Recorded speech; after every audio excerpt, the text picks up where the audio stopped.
Olivier, bonjour. Salut Hazard. Est-ce que tu peux te présenter? Ah, bah, volontiers. Alors moi c'est Olivier, on me connaît aussi sur le pseudo d'Akae, illustrateur, cartographe, maintenant auteur dans le milieu de l'imaginaire et principalement du jeu de rôle. Est-ce que tu peux nous citer quelques projets sur lesquels tu as travaillé? Alors j'ai bossé sur pas mal de projets depuis quelques années quand même. Donc parmi les premiers, il y avait les Ombres d'Esteren chez Agathe RPG. J'ai travaillé pour L5R, j'ai travaillé pour Vampire, Dark Ages, Mage, j'ai travaillé pour Mott, sur Tenga, sur plein de jeux. Potentiellement, je pense, je vais faire une version pour enfants, je pense. Est-ce qu'on joue à des jeux en général en famille dans ton enfance? Est-ce qu'on t'a sensibilisé aux activités ludiques? Oui, alors avec mes parents, on n'a pas énormément d'écart, on a une vingtaine d'années. On a toujours été assez joueurs. Mon père jouait avec nous, on jouait aux jeux de société. Alors c'était plutôt des jeux de société très classiques. C'était du Monopoly, des Trivial Pursuit, on jouait aux cartes. Et sinon on jouait aussi aux jeux vidéo avec mon père. Si tu devais ne citer qu'un seul jeu de rôle qui a compté dans ton expérience de rôliste, ce serait lequel? Et pourquoi celui-là? Légende des 5 anneaux. Alors, pourquoi? Il y a plusieurs raisons. Donc, c'est probablement celui que j'ai le plus longtemps maîtrisé. C'est celui aussi qui, en fait, l'air de rien, m'a orienté dans mes études d'histoire, en fait, vers le Japon. C'est celui qui, finalement, a inspiré, ou en tout cas m'a poussé à faire mon propre jeu de rôle, qui est de la fantaisie japonaise, l'Empire des Cerisiers. Enfin, j'ai même commencé à illustrer avec la voix de Rokugan, en fait, l'association qui regroupait les fans. L'Empire des Cerisiers arrive très prochainement. Est-ce que tu peux nous dire d'abord quelques mots sur l'univers, puis quelques mots sur la mécanique, le système? Alors, l'univers, c'est de la fantaisie japonaise, c'est du médiéval fantastique. J'ai essayé de me servir uniquement que de la matière et du matériel japonais pour créer un univers de fiction. Donc, on joue dans un univers merveilleux, des héros, bien sûr. Moi, j'ai un petit goût pour l'héroïsme et jouer des personnages plus grands que nature, on va dire. Un univers qui laisse la part belle au folklore, à la mythologie, aux traditions aussi et la culture japonaise, mais déformé en tout cas, travaillé sous le prisme de la fantaisie en fait et d'un univers fictif. Les règles en elles-mêmes sont, enfin en tout cas pour moi je voulais des règles assez simples et qui puissent permettre de pouvoir jouer ce qu'on veut. C'est peut-être outre l'univers en lui-même, qui est vraiment un univers spécifique, c'était un peu mon leitmotiv quand j'ai créé en fait en tout cas le jeu. Et donc je voulais que comme au Japon, comme dans plein d'autres univers, même fantasy, on puisse jouer vraiment ce qu'on a envie, que ce soit le paysan, une courtisane, un boucher, une guerrière, une duelliste. Il n'y a pas de classe dans le jeu. En fait, en gros, le système, comment il se passe, c'est qu'en fait, on crée un concept. Et en fait, à partir de ça, on va définir le personnage par des champs. Donc son champ, ça va être duelliste, puis les poètes, donc on va mettre poète. Et globalement, tout ce que c'est faire un duelliste, tout ce que c'est faire un poète, tout ce que c'est faire un boucher ou une courtisane, on va le faire sous ce score-là, en fait. Qui après peut être précisé par des spécialisations. Et toujours avec une dimension héroïque, qu'on soit le boucher, la courtisane. C'est ça, c'est-à-dire que même, on va dire, ce qu'on retrouve souvent dans le jeu de rôle, c'est la partie combat. Je parlais par exemple d'une personne de la cour, elle va pouvoir utiliser ses manches de kimono pour se battre, et elle va le faire sous, je sais pas, courtisan, mode, pour se battre. Vous ne voulez pas borner en fait et limiter les possibilités de création, mais aussi d'action et d'intervenir dans le jeu, quoi. Si on joue des personnages, donc, comme on peut le voir dans beaucoup de films, des animés, c'est très Shambara, c'est du KPDP à la japonaise en fait. Hein, voilà. Et en fait après, on tire 2d6 sous ces champs-là et éventuellement on crée soi-même aussi ces avantages ou des désavantages qui peuvent intervenir, donner des bonus et des malus. Et ça fait la base, on va dire, de la créa basique en fait du personnage. Et après, ce qui va rajouter un petit particularité, c'est il y a les voix en fait qui vont définir en fait moralement vers quoi il tend. Alors je voulais pas quelque chose qui soit complètement fermé et rigide où on soit obligé de suivre un code strict.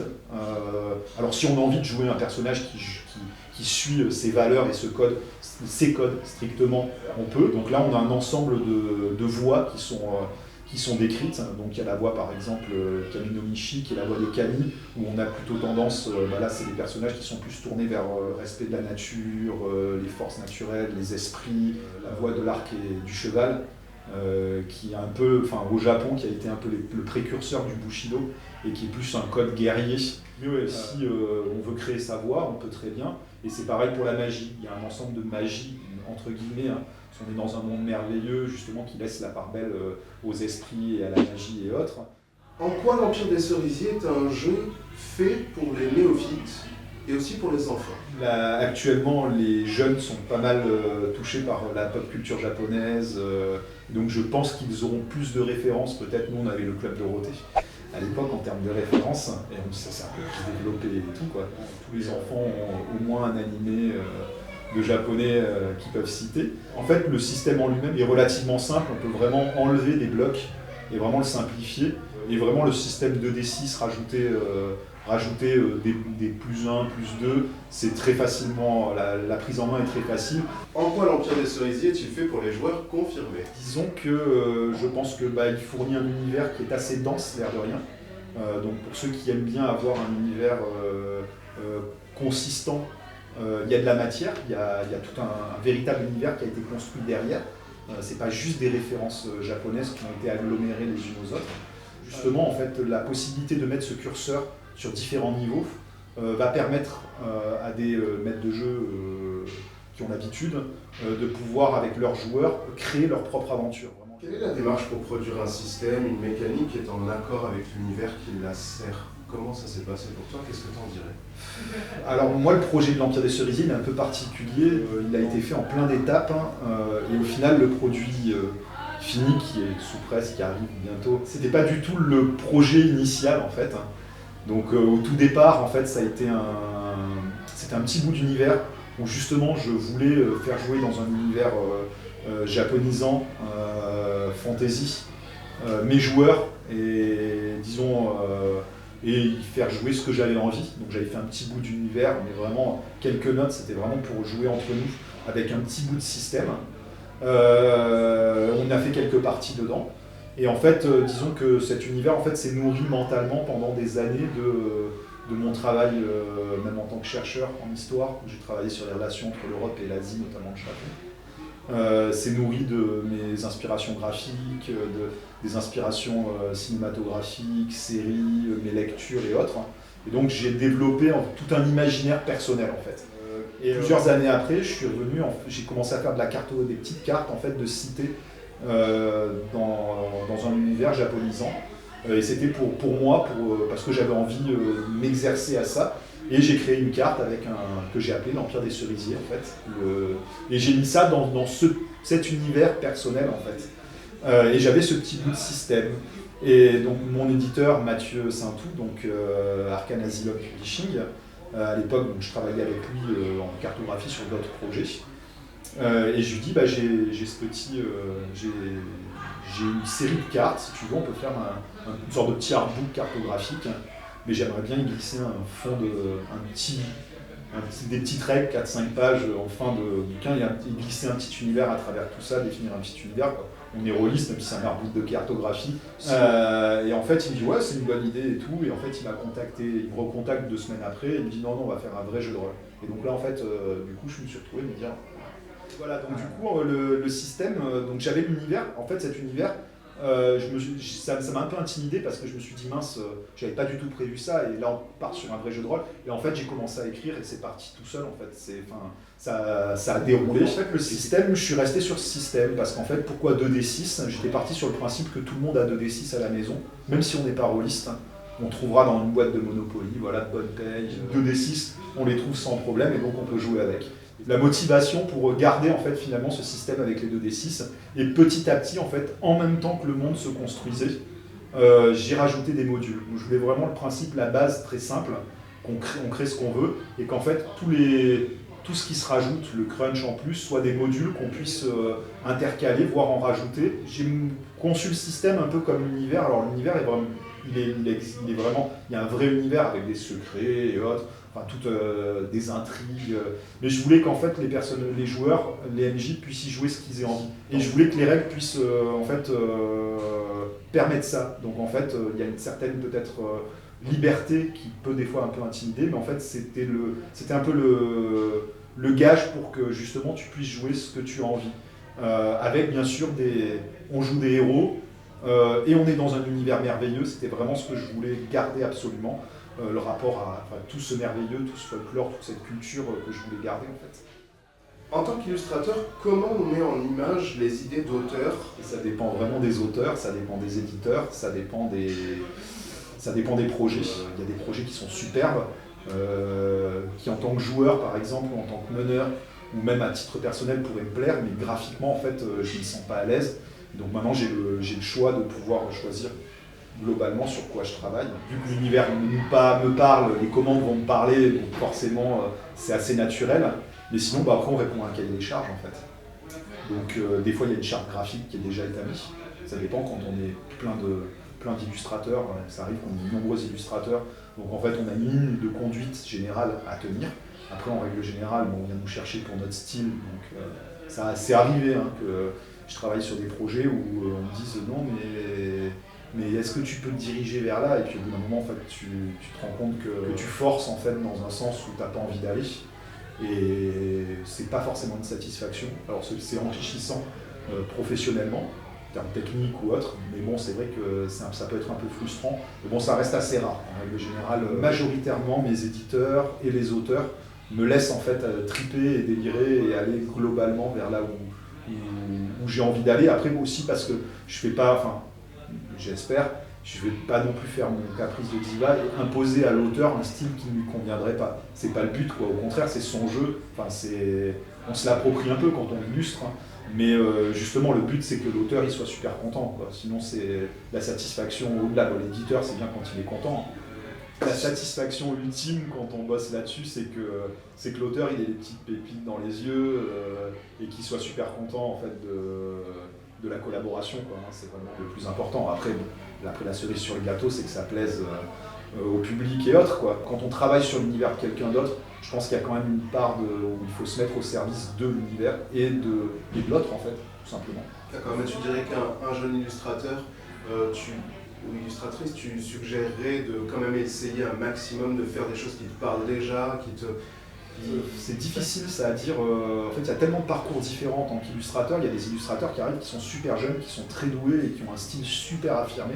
Et des illustrateurs qui sont techniquement très bons aussi, mais qui ont pas, qui cherchent encore un style ou qui sont plus touche à tout. Et en fait, les deux sont des atouts. En fait. Alors l'avantage quand tu commences, c'est d'être doué techniquement en tout cas, et de pouvoir toucher à plein de choses, parce que ça va te permettre de pouvoir répondre à plus de commandes. Par contre, c'est vrai qu'au bout d'un moment, c'est bien que tu développes ton style. Quand tu commences un peu à pas mal bosser, c'est vrai que les éditeurs aiment dire je vais me payer du Alexis Briclot, je vais me payer du Pascal Quido, du Julien Blondel, du Yvan Villeneuve, du Olivier Sanfilippo, voilà. Et que je me compare pas à eux, hein, mais disons que voilà, en fait, après, moi je le vois pour moi, c'est-à-dire qu'on vient me chercher pour mon style, en fait. Les éditeurs et les auteurs veulent ça, en fait. Et donc c'est bien aussi de s'affirmer après là-dessus, mais bon, plus dans ce milieu-là, quand même, plus tu as de cordes à ton arc, mieux c'est, quoi. Moi je l'ai vu, d'abord j'étais qu'illustrateur, maintenant je suis illustrateur cartographe, et j'ai vu la cartographie a pris un volume énorme, et le fait de pouvoir mixer illustration, cartographie, c'est un plus qui est incroyable. Moi au niveau de mon boulot, quoi, ça a changé radicalement le nombre déjà de mes commandes, donc voilà, donc c'est vrai que c'est bien d'essayer de ne pas non plus s'enfermer, que tu aies ton style, c'est une chose, mais pas s'enfermer que dans un petit registre ou autre, à moins d'être un monstre là-dedans et que forcément tout le monde vous veuille dans ce registre-là. Sinon tu risques de te couper un petit peu de possibilités. Il faut prendre un petit peu des risques, et c'est angoissant des fois de se dire je vais partir sur un truc pas que je maîtrise pas, mais disons que je suis pas en terrain connu, je suis pas à la maison, se dire allez je prends des risques, quoi. C'est bien de prendre des risques. Et aussi le temps j'ai eu une période où j'étais à fond, j'ai enchaîné, et là je retrouve aussi le plaisir en me laissant du temps aussi pour maturer les projets, travailler dessus, faire de la recherche, prendre du plaisir sur les projets sur lesquels on travaille, quoi. Est-ce qu'on peut étendre une œuvre à l'infini ou y a-t-il un moment où il faut savoir s'arrêter? Moi je vais m'arrêter. On peut tendre à l'infini, on peut toujours, mais est-ce qu'on a envie d'étendre à l'infini une œuvre? Puis après, qu'est-ce que c'est une œuvre? Une œuvre, c'est une vie en fait. Si on regroupe tout mon travail, c'est une œuvre, quoi. Voilà, t'as une œuvre, ce qu'elle vaut, quoi. L'Empire des Cerisiers, je m'éclate parce que là, en fait, on touche on touche à plein de choses qui sont très personnelles en fait. Et je m'autorise, en plus j'ai eu, on m'a laissé carte blanche et on m'a dit vas-y fais-toi plaisir quoi. Donc forcément, mais je mettrai un point final. Après je ne m'empêcherai pas de revenir dessus parce que j'ai des idées ou j'ai des envies. Ouais, faut signer, au bout d'un moment je sors un peu du cadre, mais par rapport à la bande dessinée, je ne peux pas travailler en bande dessinée, j'admire en fait les illustrateurs et les auteurs de bande dessinée, vraiment j'ai un profond respect pour leur travail, je suis un consommateur de bande dessinée, mais je ne pourrais pas me dire je vais passer pour un album de 48, enfin un an et demi de travail dessus, en fait je vais me lasser. Il est hors de question par contre que je le laisse, qu'il ne soit pas complet, parce que moi je considère comme complet en tout cas. Là aujourd'hui je te dirais oui, je mettrai un point final à un moment donné, mais comme tout en fait, il faut mettre un point final à tout à mon avis. Quand on débute, est-ce que ça paye le métier d'illustrateur? Nope. Non, alors en fait, moi je suis rentré déjà je suis rentré dans un secteur qui n'est pas forcément le secteur le plus porteur financièrement, hein. C'est quand même un marché de niche, c'est le jeu de rôle.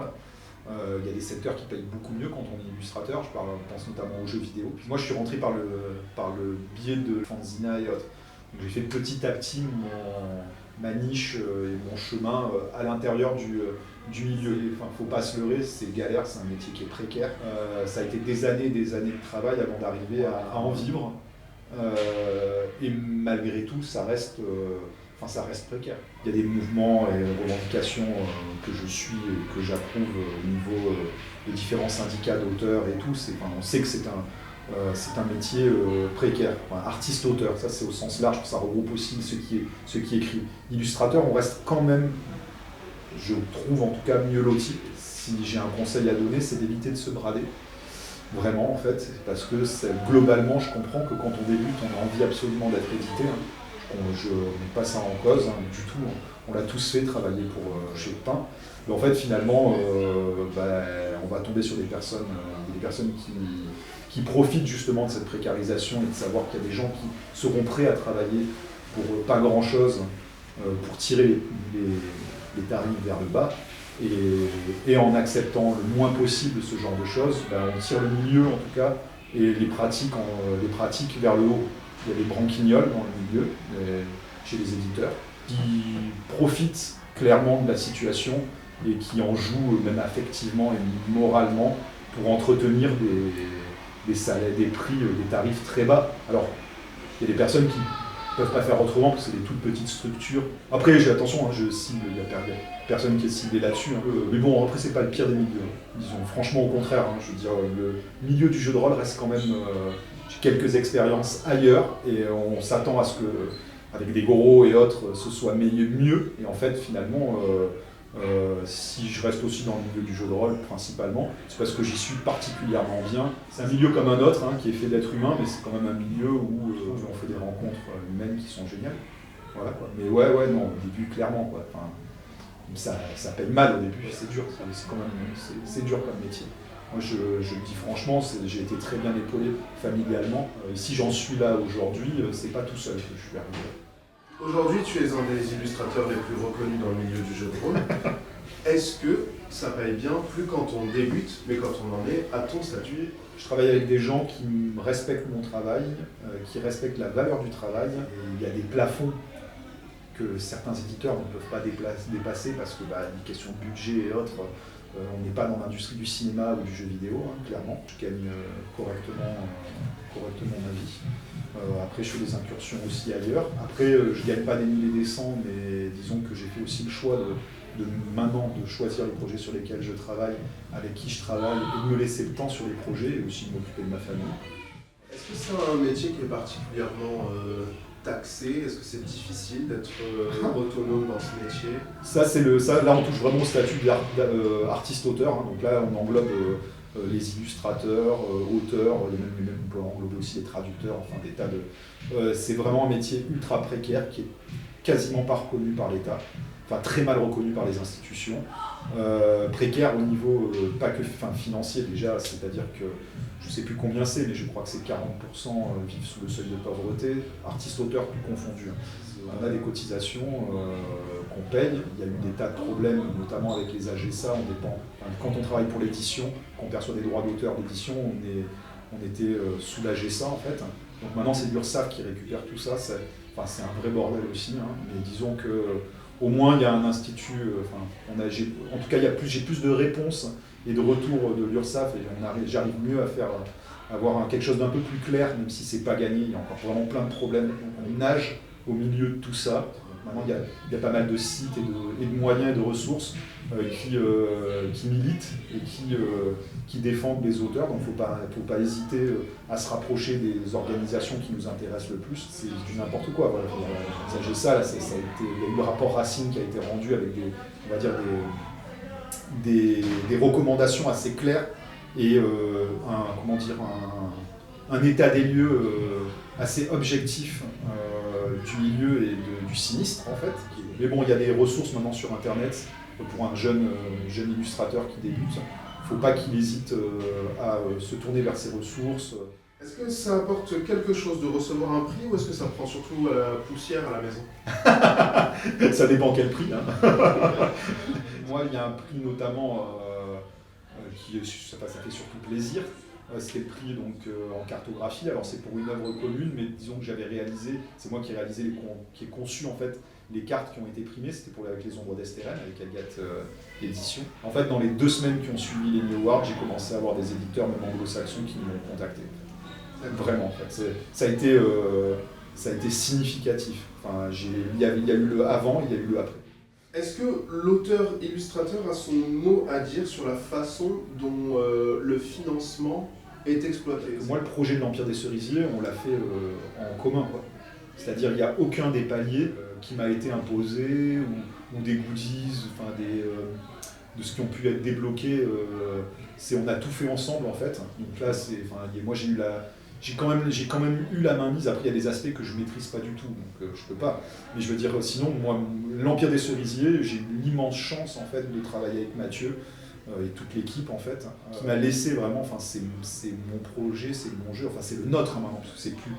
c'est celui d'Arcane aussi. Mais je veux dire, je l'ai fait comme je voulais et comme à tous les niveaux, en fait. Donc ça c'est une satisfaction qui est énorme. Après, le financement ça regroupe beaucoup de... quand tu vois les 134 000 et quelques euros, c'est pas 134 000 euros qui arrivent dans la poche. Loin de là, en fait. Hein. Donc déjà, il y a la marge de la plateforme. Dedans, il faut compter les shipping, donc les frais de port et tout. Donc ça, c'est du truc qui, hop, tu mets de côté. Fabrication, hop. Il y a les impôts, je veux dire, il y a des taxes, il y a un tas de choses en fait qui rentrent en compte, il y a ma part, et donc l'éditeur doit composer avec tout ça en fait. Tu dis il y a ta part, parce que là c'est l'auteur et l'illustrateur sont la même personne, qui c'est qui touche le mieux théoriquement? Alors je suppose que c'est un pack forcément. Alors nous, on a nos arrangements, ça c'est personnel, c'est interne à la boîte, hein, donc après moi je touche les droits d'auteur en fait. Hein. Voilà, et on travaille comme ça en fait. Et dans l'Empire des Cerisiers, c'est particulier parce qu'en fait, là c'est mon jeu à tous les niveaux en fait. Il y a des auteurs qui sont intervenus pour écrire des scénars, tout ça, il y a toute une équipe. Mais c'est mon jeu, j'en suis l'auteur, j'en suis l'illustrateur et autres. Donc en fait, c'est difficile à l'éditeur de dire, c'est-à-dire que moi je fais le nombre d'illustrations que j'ai envie. Je peux pas arriver, hey Mathieu, en fait j'ai fait, je crois, 450 illustrations.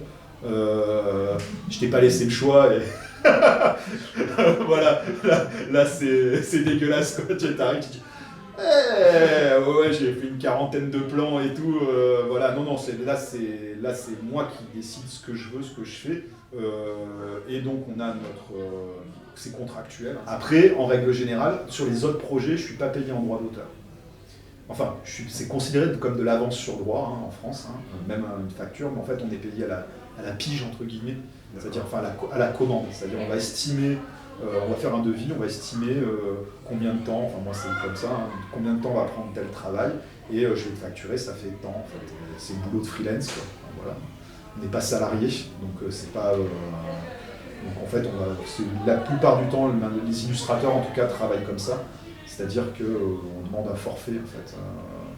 Tant pour une illustration, tant pour un forfait, l'ensemble des illustrations et autres, et qui sont considérés comme des avances sur droit. C'est rare dans le jeu de rôle que tu arrives au montant de ton avance, en fait, pour les illustrateurs. Donc il faut vraiment que ce soit un succès, ou qu'il y ait des retirages et d'autres choses. Là, après, par contre, c'est une autre histoire.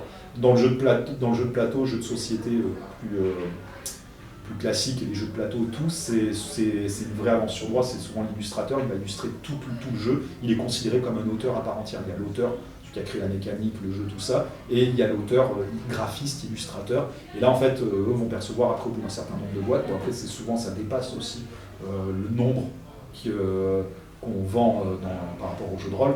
Et donc là, c'est pareil, on va toucher en règle générale une avance sur droit. Puis après, si ça dépasse l'avance, c'est des perceptions de droit d'auteur, en fait. Donc annuel.